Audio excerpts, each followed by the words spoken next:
Good morning, beautiful souls. It is Monday, October 18th, and today is either the last day that Mercury is retrograde or it comes out of retrograde today, which is great news for a lot of us that have been patiently yet impatiently waiting to get a lot of our communications sorted out.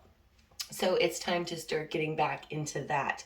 Also, Wednesday, we have a full moon in Aries. And right now we are in Libra season, and Aries is in direct opposition of Libra. Libra is all about balance and beauty, and Aries is more of an aggressive sign. And with this full moon, it's really going to be bringing out the energy of seeing what relationships in your life are either going to make it or break it. So you might be noticing having to cut some ties with some people or having to mend some relationships. Now, from InStyle.com, I want to read a couple things here. So, whenever we have a full moon, first of all, this really gives us an opportunity to wrap up any projects that we've been working on. This is an accumulation point or a breaking point and a chance to release anything that is no longer serving us. We release during the full moon. And it says, this month's full moon falling in assertive, go balls to the walls, or go home Aries, you could feel an elevated sense of urgency to boldly contend to any emotional business. Adding even more fuel to that fire is the fact that the moon will closely oppose Mars, the red planet that oversees action, courage, and energy, and it is still in Libra. So when the intuitive moon faces off against go-getter Mars, we can't help but to be extra driven and empowered to go after our desires. And with the moon in Aries, which is a Mars-ruled sign, we need to take assertive action around something that we're passionate about. This can be an emotional conversation, a career goal, something that's going to be particularly intense. And there might be some impulsive behaviors here. Now, if that wasn't enough, the moon is going to form a tense activating square to Pluto, the planet of death, rebirth, and transformation in Capricorn. And this is going to bring any underlying toxic emotional issues to the surface. So you or people in your close circle could be tempted to have to deal with their deepest wounds in a compulsive and almost even destructive way. There could be some paranoia, jealousy, and manipulation. And these are all themes of this planetary clash that we're going to be experiencing with the square with Pluto. So really what we're going to be seeing with this full moon energy is some intensity, some power struggles, opportunities for transformation.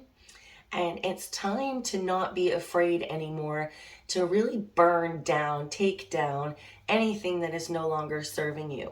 Okay, so this is really important. They may even be like some meltdowns, some screaming matches. Like I said, this Aries energy is really bringing relationships to the forefront.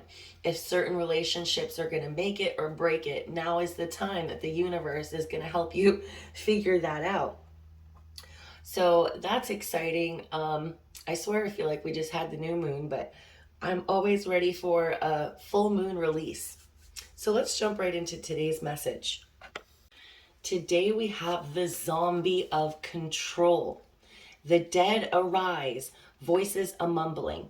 After our brains, our screams they are tumbling. Zombies have become quite the fashion recently, much like vampires. Turn on the television and you can't escape the moaning and groaning of the living dead.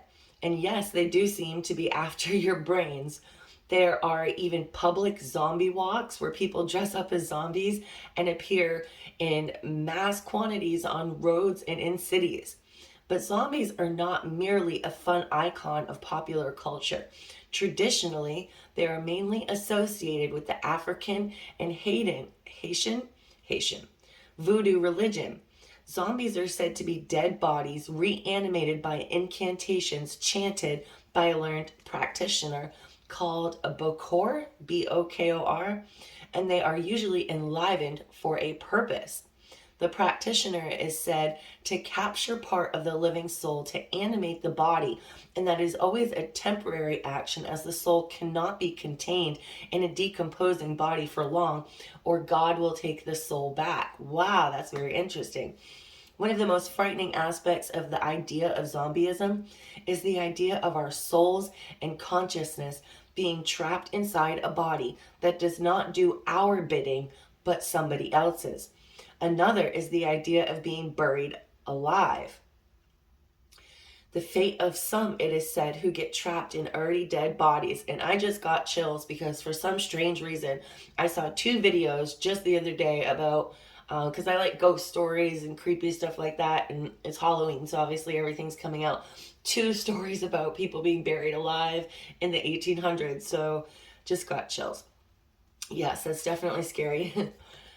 Should the zombie step unsteadily into your life, it's time to look at the concept of control. Do you want to control everything, leaving little to free expression? Do you choose partners who are not your equal so they are more easily manipulated and changed to your liking? Or do you allow that to happen to you? If you are not living your most authentic life, it is time to look at why and how to change that. And that's very interesting, is talking about partners and relationships, because remember, with this moon energy, this full moon energy in Aries, it's make it or break it with these relationships. And if you feel that someone is trying to control you, or maybe you're the controlling one, this is really time to sit down and figure out if this is a relationship that you feel is worth fighting for. If you feel, it's never going to change and you're always going to be controlled, or if you're the one who always needs to be in control, maybe it's time to dig deep and figure out exactly why that is, so we can work on releasing it and healing it. Now, don't get me wrong, I am not exempt from the whole control thing. Having a schedule, a plan, being organized, and feeling like you're in control of your daily life, it's something that is very important to a lot of us, because, when we feel like we're just floating through life and we can't control anything at all, of course we surrender to the universe when it comes to help, but every single one of us feel like we need some aspect of control in our life. I remember when I was 25 and I felt like I couldn't control anything. So I just dyed my hair black. Like, I went on a whim and I was like, this is the only thing I can do to be in control of something in my life right now. And I dyed my hair black. It's important. It's part of our ego for us to have that need to be in control. But there is definitely a fine line between managing your life in a control way or managing others in a controlling way. Okay, so right now, today, Spirit is asking you to really think about control issues in your life. Are you controlling things a little too much to the point where you're not able to express yourself creatively? Don't be too hard on yourself. Don't be too hard on others. Okay, relinquish some of this control. Delegate some of this control. So today, for our inspiration card, we have: there is freedom waiting for you on the breezes of the sky, and you ask, what if I fall? Oh, but my darling, what if you fly? That is a beautiful quote from Erin Hansen. And then today, think of 3 things you did this year that you are proud of. Honor the effort that it took. And the internal gratitude: when we don't express attention to unique aspects of our personal lived experience, our minds and thought patterns, feelings and emotional patterns, bodies and physical states, we often live predominantly in our heads. Today, as you contemplate different things that you are proud of from this past year, try to name them in terms of these parts. What is one thing that you accomplished because of your mental faculties? How did this impact the way you think about yourself? What is one thing you accomplished due to your emotional capacity? How did this impact the way you felt about yourself, the way you feel about yourself? And then, what is one thing you accomplished through the strength and wisdom of your body? How did this impact the way you physically experience the world? So mental, emotional, and body, balancing of the mind, body, and spirit. But it's time to honor ourselves and, you know, uncover what exactly we have accomplished in our mind, body, and souls throughout this year. All right, external gratitude. Oftentimes, our greatest accomplishments are at the other end of great risks taken. Today, think about ways you took risks in the world this year, in relationships, in your creative work, in your job, and in your community. Allow yourself a moment to feel true admiration for your strength and courage. You are doing the work and you are on the path of growth and abundance. And for me personally, I think the biggest risk that I took this year was at the beginning of the year when I came out to my friends and family in the world that I was psychic, and then a few months later that I was a witch. So that's kind of huge, and that's very empowering for me because it's one of those, it's like coming out of the spiritual closet, so to say. And then personally, with all of my my medical and health issues, I'm very proud of the fact that I was in a very dark place for a couple weeks last month, but now my faith is stronger than ever. And now I'm trying even more than ever to focus on what I put into my body and how I can maintain my temple that my soul is living in. Because, just as much as, we are spiritual and in our mind, it's so important to pay attention to what goes in our body. I think I saw an analogy about, like, you wouldn't fill your car full of like sludge for gas, right? If you're not filling it with the kind of gas that it needs, it's not going to run right. The same thing goes for our bodies. We really have to watch what we put in it in order to get the energy and the output that we need, so our soul can really continue its work. It's so important.